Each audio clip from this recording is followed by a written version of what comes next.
If you're the father of a boy, this episode is for you. Did you know that one man dies by suicide every minute of every day worldwide? Or what about this? Men die by suicide at a rate 4 times higher than women. Those are some horrifying stats, guys. What is leading us men down this just dark road? Well, my guest today has made his career in helping men and boys navigate these difficult issues. His name is David Thomas.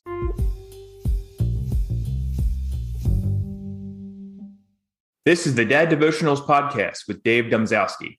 Each week, I'll bring you compelling interviews that'll educate, inspire, and motivate you to become the father and husband our Lord called you to be. We're a community of devoted dads who want to strengthen our faith and family and live out our true purpose in this life. Please, won't you join us? Just text me at 717-913-5671 and you'll be welcomed into my devoted dads community. And if you want to support the podcast, we invite you to purchase a product, a book, or a course in our affiliate shop on daddevotionals.com. You can also contribute monthly at patreon.com/daddevotionals. Now, here's today's show. God bless. Have you ever wanted to start your own podcast like Dad Devotionals? Well, you can, and it's easier than you think. If you haven't heard about Anchor by Spotify, let me give you a quick rundown. Basically, it's the easiest way to make a podcast with everything you need all in one place. Anchor's what I use to distribute Dad Devotionals. Here's how it works. Anchor lets you record and edit podcasts right from your phone or computer, so no matter what your setup is like, you can start creating today. Then you can distribute your podcast to the most popular listening platforms, including Spotify, with a single tap. Anchor is also the only place you can publish video podcasts to Spotify. With Anchor, creators can earn money in a variety of ways, including ads and podcast subscriptions. And best of all, Anchor is totally free. Want to check it out? Download the Anchor app or go to Anchor.fm to get started. David is a licensed counselor with over 25 years of experience. He's the director of family counseling at Daystar Counseling in Nashville, Tennessee. Seems like so many good things come out of Nashville. He's co-authored 10 books, including Wild Things, The Art of Nurturing Boys, which is my wife's favorite, and Are My Kids on Track? You'll also recognize him from the podcast, Raising Boys and Girls. He joins us today to discuss his latest book, Raising Emotionally Strong Boys, Tools Your Son Can Build On for Life. That's this one right here. David, welcome to Dad Devotionals. It is so great to have you. Thank you for having me. It's an honor to be here. No problem at all.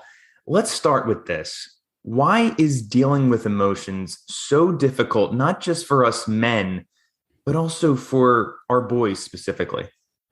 I think it begins at the beginning. I think, if we think back to those early well visits with pediatricians when they're asking questions like, how many words is he saying? What research would tell us is that in those early pediatric visits, as kids are beginning to talk, girls are going to say 2 to 3 times the number of words that boys will. So if we think about a girl's general vocabulary being broader, it makes sense that her emotional vocabulary would be more expansive as well. So I think from the get-go, we're going to have to labor a little longer to help boys develop an expansive emotional vocabulary, because what research also tells us, and I think we're quick to lose sight of, is that boys don't have fewer emotions than girls. That's long been thought to be the truth, and there's no science to back that up. It's just that boys tend to have fewer words to articulate the emotions they're experiencing. So this book is all about how can we, from the front side of development, equip boys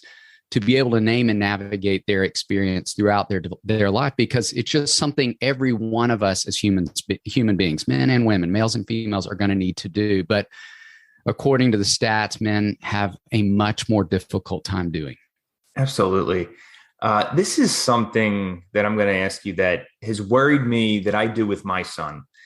And I know that my brothers and I definitely dealt with this growing up. I'm the oldest of 3 boys. How can parents discipline their child? My son's 6.5. How can I discipline him without shaming him or just yelling at him, lecturing him? or in many ways over disciplining him? It's a great question. And I love that you're giving me an opportunity to speak into that question, because I will say this to you. In 25 years of doing this work, one of my dear friends and colleagues, Sissy Goff, who's written a lot of amazing content about girls, she and I, when we teach together, talk with parents about how we have observed with consistency over the course of our work that unless we're paying very close attention, I think it's easy and natural for moms to be harder on their daughters and for dads to be harder on their sons. And I think it comes from a good place. I think, we as men want our sons to feel prepared because we know what it takes to be a man in this world. And I think there's that desire of, I want you to feel prepared. I want you to know what's coming. I want you to have the resilience and the grit to be able to face all of what you're going to face in life. The same that I think moms are feeling with daughters. I know what it takes to be a woman in this world, but out of that desire to prepare them, I think there can be a spillover effect of being too hard on them unless we're paying close attention. And then I would layer onto that, we have also observed that, and forgive me if I'm stepping on any parent's toes as you hear this, but in our experience, in every family, not just in some families, but in every family, there is at least one child who flips your switch a little bit quicker than the others. And often it is, to speak to that phenomena, the oldest child of our same gender. And again, there can be an extension of who we are that we experience with that particular kid, or it can be the kid who's most like us. And I think what happens in that experience is we see evidence of some things about ourselves that we don't love. And we want to, again, coming from a great place, I want to save you some heartache. I don't want you to hit some of the same hurdles I hit in life. So I'm going to try to parent those things out of you so you won't hit the same hurdles, as if that's even possible. And so if we are, to your great question, paying attention to those dynamics, all of those possibilities, I think it allows us to be parenting appropriately with that kid rather than giving them a bit more, which may simply be more about us. It's funny you lay it out like that, because I see it with my son. I see the things that, he hesitates on, and I'm like, no, buddy, it's okay, go. But I know what he's thinking, because I was that 6-year-old. I was that at one point he'll be the 13-year-old. I remember feeling that way. And now it's funny because I go to my parents and I'm like, you weren't crazy. You were onto something. Exactly. Yes. Oh man. And as I get older, it's become scarier and scarier. I talk to my wife all the time, how much we are like them and how we, in some ways, are going down the same road in our parenthood. Absolutely. We're creatures of habit. We all fall back on what's familiar, even if it's something we don't want or we don't like or we don't plan to repeat. Like, we are creatures of habit. And unless we're building that great awareness, which is why I love your question of paying attention to those things, we will inevitably repeat patterns. Richard Ward talks about, if we don't, transform our pain, we will simply transfer it in some way. And so there's a lot of wisdom to those words within the context of parenting. And then the other thing I would say, and part of what I talk about in the book that I would want to really challenge dads to consider is, I think out of that being harder on boys, we have all as adult men absorbed a lot of messages that are so familiar that we aren't really paying attention to them anymore. But let's think about the classic message of man up. Like, every one of us has heard those words. We know those words. We may have even spoken those words. And if we don't do a bit of dissecting, it's important to pay attention to the fact that somewhere in that messaging often is a message of stop feeling, suck it up, and move forward. And I've sat with more fathers over 25 years of doing this work. I just sat with a dad last week, and he said to me, David, I grew up hearing the message consistently of don't feel and don't ask for help. And he said, I have, like many men, absorbed those messages fully. And it has made my journey as a husband and a father incredibly difficult. And I'm committed to raising a son who doesn't grow up believing that the right thing to do is not feel and not ask for help. I want the opposite for him. So I want us to think about all the different messages, not just man up, but how often I think we say to boys, quit crying or calm down. And somewhere within those messages often is stop feeling or feel less. which again, if boys already struggle in this space, if it's already harder for them to name and articulate their experience and navigate that journey, that messaging is just furthering them in the direction of it's not good to feel. It's not masculine to feel. And all of what I think we set them up for, the scary stat you shared on the front side of our conversation, and so many others. When I was doing the research for this book, I was reminded of what we've long known, that, men are more reluctant to ask for help. Men are more reluctant to talk about significant life events. I even came across data that spoke to the fact of how many women per year go for their well visits with their general practitioner versus men who don't. We just don't care for our health, our physical health, our emotional health, our spiritual health as often. That is, again, part of that don't feel, don't ask for help message that sets us up to consistently, annually, lead some of the scariest statistics out there. Infidelity, internet pornography, substance abuse, suicide. I could go on and on and on. Some of the scary stats out there we lead as males. And if we drill down, adolescent males lead. And so that's where I just want to do everything on my watch to get in front of this journey with boys. I talk about often that great Frederick Douglass quote of, it's easier to build strong children than it is to repair broken men. And that's really the mission of this book and what I want to be about. So thanks for letting me preach here for a minute. Well, no problem. And actually, I want you to do a little bit more preaching, because we talked about how we don't want ourselves, our boys, to end up, but how can we make sure that parents are modeling the healthy ways of handling the emotions before expecting, for me, in my case, expecting my 6-year-old to do the same, to almost model what it's like to be a healthy, for me, 37-year-old while he's only 6 years old, almost 7. Yeah. I think it is so great when kids hear parents say, I'm working on that too. I wish more boys got to hear their dad say, you know what, buddy, that's something I'm practicing too. That's something that can be hard for me too. That's something you and I are working on together. And so that speaks to, I love that you use the word modeling, because research tells us time and time again that kids learn more from observation than information. They're learning way more from watching us, observing us than anything else. And so when we're sitting around the dinner table together and talking about our day, I want boys in particular, kids in general, to get to hear their parents say things like, you know what, I think I feel sad. I think I said something that hurt a friend's feelings today and I didn't mean to. Or I felt embarrassed. I had to give a presentation to the board of directors and I didn't feel as prepared as I wanted to, knowing that reporting is landing on the kids we love. I'd even challenge parents today, when you're in the car, I want you to think about how often you could narrate your emotional experience for kids in a way that creates that good modeling. So if you're stuck in traffic and looking at your watch and thinking, I'm going to be late, I want kids to hear parents say things like, you know what?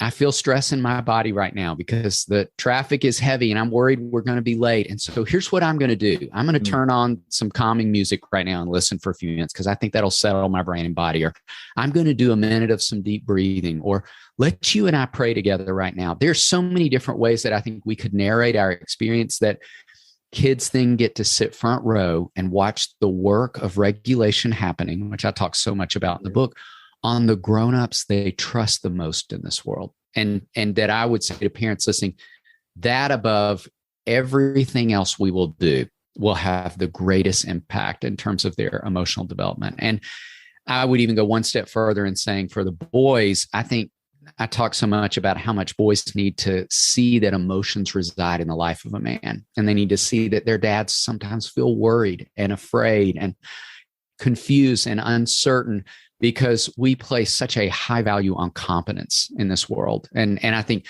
boys live in a way that I think they believe to be fully masculine means that I feel competent in all moment. Well, you and I know, as men, as husbands, as fathers, I feel competent about 10% of the time. The other 90%, like, I feel like I'm just flying blindly. I'm making it up as I go along. I'm hoping I'm doing the right things in my marriage and my parenting. And so I want boys to be freed up by hearing the men around them speak to that in those ways that I think gives them so much permission to feel like I just don't always know what I'm doing. I just don't always feel certain. I just don't always feel confident walking into a room. I wish boys could even hear their dads talk about that. Like I walked into a business meeting and I felt really nervous. I didn't know where to sit. I wasn't sure where my place was. And when I sat down, I was a little sweaty. Like, I just don't think boys get to hear that kind of reporting very often. And I believe it's so important to their growth and development emotionally and spiritually. Absolutely. Well, there's ways that you're helping us work on that, right? I mean, the other thing that I have here in my possession is this amazing workbook. So take a minute. We're going to take a break in just a second, but take a minute and tell us about the Strong and Smart, a boy's guide to building healthy emotions, and how that can help with what you're discussing with us right here. Thank you for letting me talk about it. It felt important to me. I will say it's always felt important to me with every book I've written that I, as a clinician, I, as a parent myself, know what it feels like to read a book and think, I love that. I agree with that. And I have no idea what to do with that. And I would never want parents walking away from my content, whether it's a podcast or the book or a class, feeling like I don't know how to execute that. And so I end every chapter of Raising Emotionally Strong Boys with 5 intentional practices. Like, here's what it looks like to put this content into action. And then I wanted to do that for boys with the workbook. So I targeted 6 to 12-year-old boys with this workbook to kind of put feet to this content for them. But I think the workbook can be easily modified according to some parents of preschool-aged boys I've talked with to use with them. And then even adolescent boys, that I think we can adopt a lot of those practices with them. In fact, I even laughed with a mom this week. She bought the workbook for her 4th grade son. And she said, David, it's been really helpful, but I can't tell you how much of this content I'm using with my husband. And I'm like, well, great. I love that. So whatever the age of the male you are caring for, I hope it's useful. We don't change much, right? Yep. There are a lot of similarities between toddlers, teenagers, and adult men sometimes. So use it where it's useful. Oh, no, I love that. Well, we're going to take a moment to thank our sponsors. When we come back, we'll chat more with David about his new book, Raising Emotionally Strong Boys. We'll be right back. Hey, parents, do you want the perfect addition to your homeschool adventure? You have to check out the Tuttle Twins. Go to daddevotionals.com/Tuttle Twins. That's Tuttle. The Tuttle Twins helps homeschool parents convey the principles of freedom to their kids in a fun way. They have books for toddlers, ages 5 to 11 and 12 and older. They even have a fabulous economic curriculum along with parent teaching guides. Your kids will learn about the golden rule, entrepreneurship, the free market, property rights, the importance of education, and more. Don't wait to add these books to your kids' education plan. Go to daddevotionals.com/Tuttle Twins today. That's daddevotionals.com/Tuttle Twins. Want to start a website for your family business? Check out Bluehost and get everything you need to start up your own website. Select your domain, a design template, and get the right hosting plan. Whether you're starting or growing a digital business, brick and mortar shop, or you're selling eggs on the family farm, Bluehost can help you get your business online. Plans for Dad Devotionals listeners and RunTheMoney.com fans start at $2.95 per month with a free domain for 1 year. Go to runthemoney.com/Bluehost and sign up. That's runthemoney.com/Bluehost. Get it done. All right, we're back with David Thomas. He's a licensed counselor and author of the new book, Raising Emotionally Strong Boys. All right, David, I got to tell you, I really like the idea, and I was really looking forward to talking to you about this, the concept of pace setters in a boy's life. Both my wife and I read the advanced copy of the book, and this topic was just something we both found fascinating. So can you walk us through it and how to make it work for us? I love to.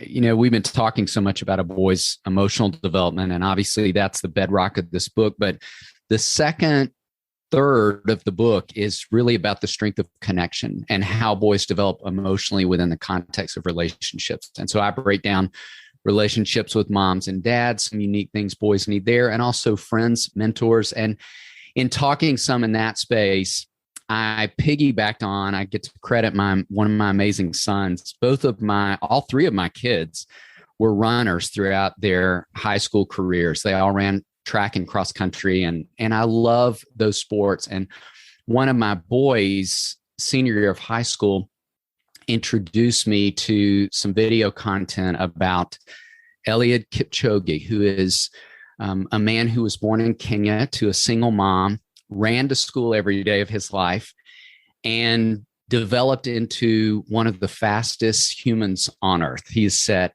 countless Olympic records and is an amazing man. If you want to do some research, I'd encourage you to look him up online. And one of the practices that he embodies in running is involving what he calls pace setters, which is a group of his closest friends who literally run with him to help him identify a pace so that he doesn't go out too fast at the beginning or get a little too sluggish midway through the race. And so these individuals are running in very close proximity to him throughout. And then as he nears the finish line of any race, it's beautiful to watch a video of this. They begin to separate out, move from in front of and around him to behind him. Mm. And these amazing individuals have helped that keep this man keep pace to set these amazing records and then celebrate him as he would cross the finish line. And I remember watching and weeping the first time I saw it, as I learned about this concept and thinking about that, in the context of relationship in general and what it would look like to raise boys who would embody elements of that. This idea that you would, be in close proximity to a tight group of friends. You don't need 200, but you just need a small handful who are committed to being with you and pushing you when you're having trouble and maybe being a little sluggish and keeping you from running ahead when you may have some impulsive moments at different times and be prone to saying or doing things that aren't going to benefit you. Right. And then who celebrate you, who step back and celebrate and champion you. I think boys are so competitive. We as males are so competitive by nature that in my experience, a lot of boys develop and maintain relational strategies that are competitive by nature. I think even in conversation, they one up and dominate. I sat in groups of boys so often and one will be like, man, I scored the winning soccer goal in my game, only to hear another boy say to him, so what? I scored 3 in my last one. There's just not anything instinctive. And then the thought to say, dude, that's incredible. Like, are you kidding me? What was that like? And that's what a pace setter does. Like, I'm here to push you, to champion you, to celebrate you, to build you up, not tear you down. I'm not here to compete with you. I'm here to compete with you. And so not just compete against you. And so I think developing relational strategies in that way is part of how I wanted to help boys and parents who love boys develop a framework for what it could look like to approach relationships in those ways. And again, lastly, I would just say, let's break down and dissect the messaging that boys get within relationships. It's all about the top dog. It's all about the alpha male. It's all about who's in first. And so I think dissecting those messages, our boys are not just getting emotionally, but messages they're getting relationally. Absolutely. I guess before I move on from this concept, though, for myself as a dad, for instance, ever since March of 2020, my job has been at home. I mean, I interact with coworkers online. Even before then, I wasn't the greatest at this. Ever since leaving college, haven't really had a lot of opportunities to make male friends and bond. And at this point in the game, it's like, well, if my wife doesn't set it up with a play date and meet the mom and meet the kids, I have no chance of meeting. And, there's no guarantee that this other guy is going to be anything like me, let alone be a pace center and want to cheer me on. Exactly. For me, just speak to me here, but I know there's other guys that listen that are going to be in the same boat because I speak to them myself. How can I identify at least just one? I'm asking for one pace setter. And I love that you are only, because I think sometimes we think I've got to have 10. And the idea of that feels so overwhelming and impossible. We just don't even get in the pool, as opposed to thinking, I just need one. Yeah. I just need 1 or 2. I talk about that for boys. Like, as you travel through the complicated space of mid and late adolescence, you just need 1 or 2 guys who are moving in the same direction. Right. We're fooling boys with social media into thinking you got to have thousands. I talk about the difference between a follower and a pace setter. And I think doing some dissecting in that space, I would also say, I talk about in the book how many times over the years I have asked boys of all ages, it's like, hey, tell me, who are your mom's 3 closest friends? Only to have a boy rattle those off with very little difficulty. But if I ask the opposite, tell me who 3 of your dad's closest friends, or even 1 or 2, sometimes it's really hard. And again, if we're thinking about modeling being so pivotal in this journey, Yes. It's vital. It's vital that boys see their dads engaging in friendship. To your great question, it's vital that boys hear their dads talking about, you know what? It's hard. I'm having a hard time making friends. I'm having to be really intentional. Here's how I'm being intentional. Hey, can I tell you what I did today? I asked another guy to go have coffee with me. I test drove a friendship. Maybe sometimes the way we test drive a car, and that one didn't fit as well. But guess what? 2 weeks from now, I'm going to have lunch with another guy. I've asked another guy to go to breakfast with me. I found some connection. I also love when dads model for boys that we do a lot of relationship as males around a task. So it's not uncommon that men have some of their richest conversations while in motion on the golf course, doing something as opposed to just being. And so I would encourage men to lean into that natural part of the way we're hardwired. I even talk about with boys as parents, engage boys around building Legos, engage boys around walking the family dog and talking in that way, engage boys when they're outside shooting hoops, go outside and grab the ball and retrieve it and throw it back to him, and watch how conversations evolve a bit more naturally when we're doing. And so I'd say the same to us as men. Well, I guess you got to set up some mandates then going forward. I think it's a good thing to do and talk openly about doing it. Absolutely. So we talked a lot about emotions. All right. So what is the emotional toolbox that you discuss, and how can it help our boys? And also, just for me, because I think it's really important, touch on humility's role in that, if you can. Yeah, I'd love to. I would say I think a toolbox is foundational for every boy, for every male. And I use the example, I grew up, one of my grandfathers was a builder. One of my grandfathers was a fisherman. And my builder grandfather made me a toolbox when I was 5. My grandfather, who loved to fish, gave me my first tackle box. It's actually over my shoulder right there. And I use that as an example of my grandfather, who's a builder, would never show up at a site. I worked for him one summer. Every man on site had a toolbox because you need those tools to do the work. My grandfather would never go out on the water without a tackle box. You need those tools to fish successfully. And I wish we approached having emotional tools in that same way. Like, if I don't have those, I can't do life well as a man, as a husband, as a father. And so in the workbook, in the book, I literally walk parents through the process of helping boys come up with what I call a top 5 list. And with younger boys, getting an actual lunchbox or toolbox that they can store some tactile experiences. I've got some of mine sitting right here on the desk. I got a stress ball I could squeeze in moments. If you and I were talking and I felt really nervous right now, I could be squeezing a stress ball in my non-dominant hand while we're having a conversation, and that tactile experience be useful for me. So building some actual tools that don't have to eventually be tactile objects, but that process being something that we are traveling through life with, that I'm going to need those things that settle my brain and body. That top 5 list is going to go with me wherever I go. I'm officially an empty nester. I have 3 kids in college, and my objective playing the long game of parenting was that all 3 of my kids, when they went away, they're all in other cities and other states now. I'm not near them. They would have the tools in place to navigate the stress of being in a new city, meeting new people, going to classes with professors who are supportive and some who are not, all the things that every one of us face when we launch out in life. And I talk about in the book, all throughout the book, that discomfort is the price of admission for a meaningful life. And so do we have the tools in place to navigate the discomfort of life that's going to hit us in every season? That's what it's about.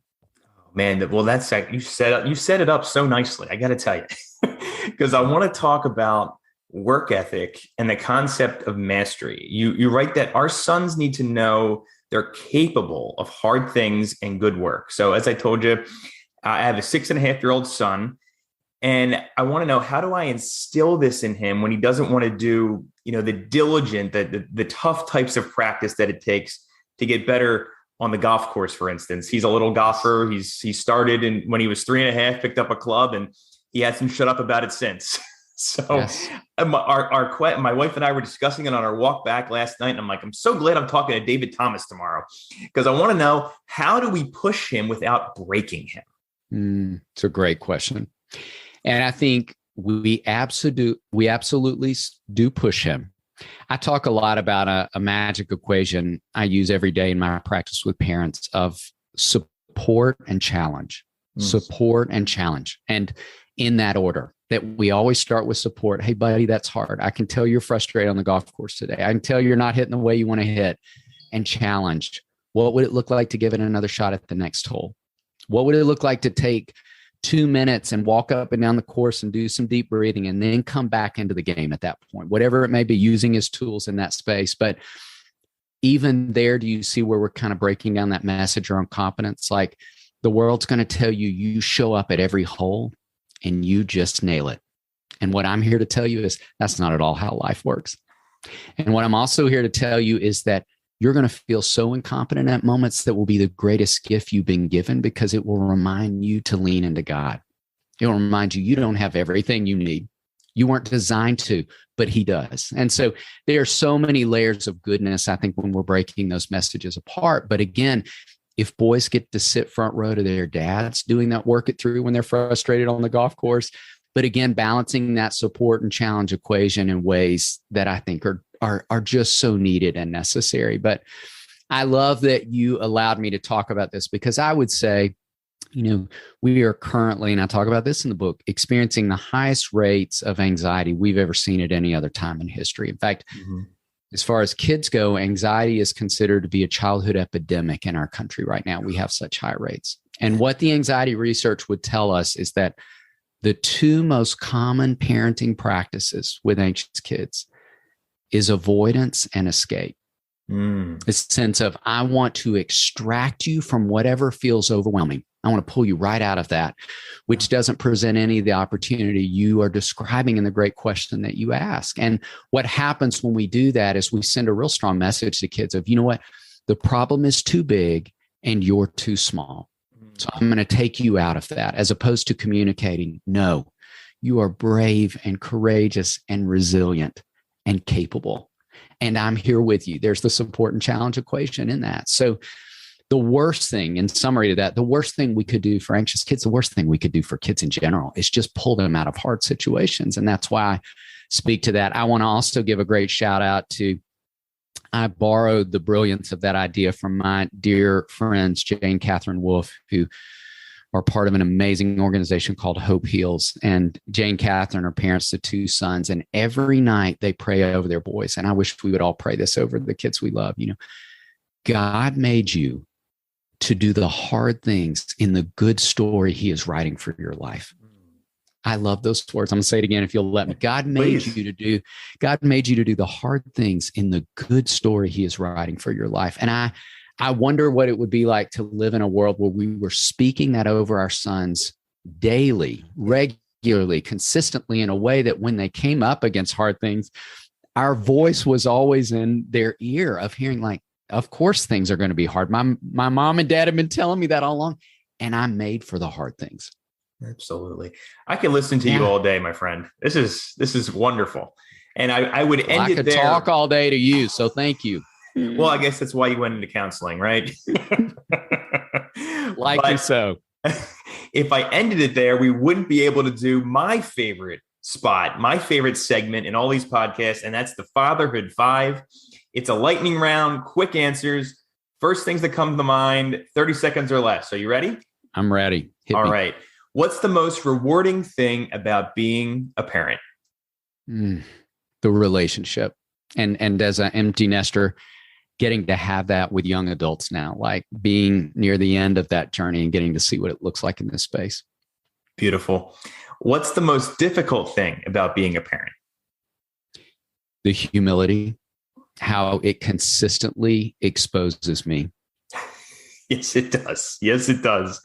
Now, okay, you're an empty nester now, you have the more adult children, but let's talk about, how did you react when one of your kids did something wrong? And now how do you react today? Yeah. I hope with wisdom and maturity and all this gray hair I'm carrying on top of my head at this point, that I'm doing less reacting, that I'm more responsive and less reactive.